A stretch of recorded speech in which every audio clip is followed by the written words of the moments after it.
Good day, I'm Stephen McHugh, and this is your JIS News for Monday, November 26. The new $1 million bypass road for the 3 miles area is to become a permanent fixture, eventually serving as an option to the main route. The road was initially announced as a fix for the inconvenience caused by the closure of Portia Simpson Miller Square to facilitate the ongoing Hagley Park Road Improvement Project. But while touring the road last week, Prime Minister Andrew Holness said the bypass could become the main route for heavy equipment and people heading to the port, while regular traffic flows along Spanish Town Road. The 1.4-kilometer road links Chesterfield Drive with Marcus Garvey Drive. The Prime Minister says that, given the isolation of the area, security arrangements will be put in place for the bypass road. The road will be facilitated with streetlights. There will be a soft shoulder and there are sidewalks in place. But you definitely will have to have security presence. So it will be part of the patrol schedule of the Hunts Bay Police.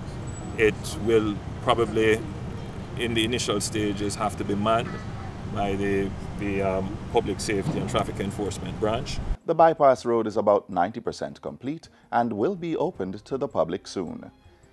In the meantime, Prime Minister Andrew Holness is also assuring commuters that the overpass and other infrastructure under the Hagley Park Road Improvement Project are being built for resilience and the ability to sustain the effects of climate change. And so even the bypass road that we have almost completed, additional provisions will be made for drainage and to protect the road. It is also clear to me that NEPA will have to do significant work in that area to ensure that the drains are not taking commercial pollutants and that the public using that thoroughfare will not be exposed. As he toured the site last week, Mr. Holness commended the National Works Agency and the China Harbor Engineering Company for the quality and speed of the work being done. He also thanked residents and business owners in the area for their cooperation during the process and urged the NWA to ensure their cooperation was not abused. The Bank of Jamaica is forecasting continued positive macroeconomic outlook for Jamaica, with more buoyant commercial activities and job creation over the next 2 years. BOJ Governor Brian Winter made the projections while speaking at the bank's recent quarterly press briefing. Bank of Jamaica is expecting that there will be further improvements in labor market conditions and employment over the next 2 years. The expected growth predominantly reflects an improvement in net external demand, buoyed by increased production in mining and quarrying, and expansion in construction and tourism-related activities. Mr. Winter says other encouraging factors include continued pickup in credit extended to the private sector by deposit-taking institutions. This has led the central bank to hold its policy interest rate unchanged at its 2% low. The BOJ governor says this should continue to encourage increased economic activity and job creation, financed by strong growth in credit to the private sector. The Agriculture Ministry, through its Plant Quarantine and Produce Inspection Branch, has suspended permits for the importation of romaine lettuce from the United States. The import suspension comes in the wake of an E. coli outbreak linked to lettuce in 11 states across the U.S. E. coli bacteria is found in the environment, foods, and intestines of people and animals. The bacteria can cause diarrhea, urinary tract infections, and respiratory illnesses such as pneumonia. The Agriculture Ministry is asking consumers who have purchased romaine lettuce to discard or return the item to the grocery store for a full refund. Persons seeking further information are urged to contact the Consumer Affairs Commission at info@cac.gov.jm or call 876-906-5424. The National Solid Waste Management Authority, NSWMA, has embarked on a national town center cleanup campaign. 105 town centers within the 4 regions across the country are being cleaned up in time for Christmas. Executive Director at the NSWMA, Audley Gordon, says over 2,000 truckloads of refuse will be removed from the town centers during the campaign.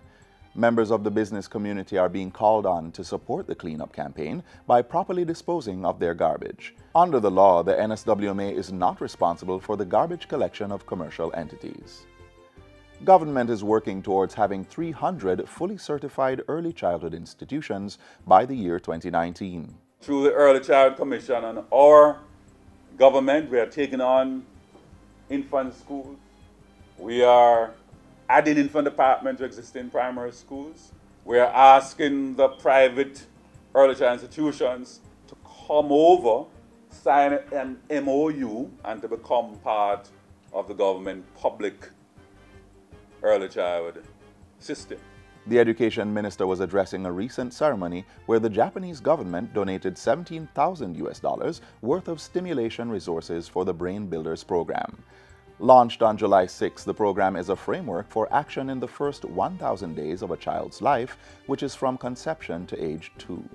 10 early childhood institutions will benefit from the Japanese government's donation of toys, storage bins, book stands, and baby band rhythm sets. Our coming together on this occasion is a clear indication that my government holds dear the philosophy that investing in education at the early childhood, primary, secondary, and tertiary levels is extremely vital for the overall development of a country and its people.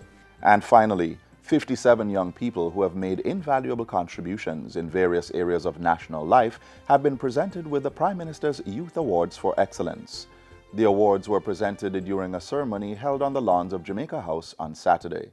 They were selected from 200 nominees in 12 categories. Prime Minister Andrew Holness praised the young people for their exemplary work, pointing out that their success required selflessness, hard work, sacrifice, and tenacity. It is therefore only appropriate, only fitting, that your country should single you out, not only as encouragement and recognition for your perseverance, but as an example to others that they can start where they are, use what they have, harness their talents and aptitude to create something far-reaching and deeply impactful. A total of 224 individuals have received the Prime Minister's Youth Awards for Excellence since the program was introduced in 1998. The awards form part of Youth Month 2018 celebrations under the theme Level Up. And that's it for JIS News Today. I'm Stephen McHugh. Thanks for watching.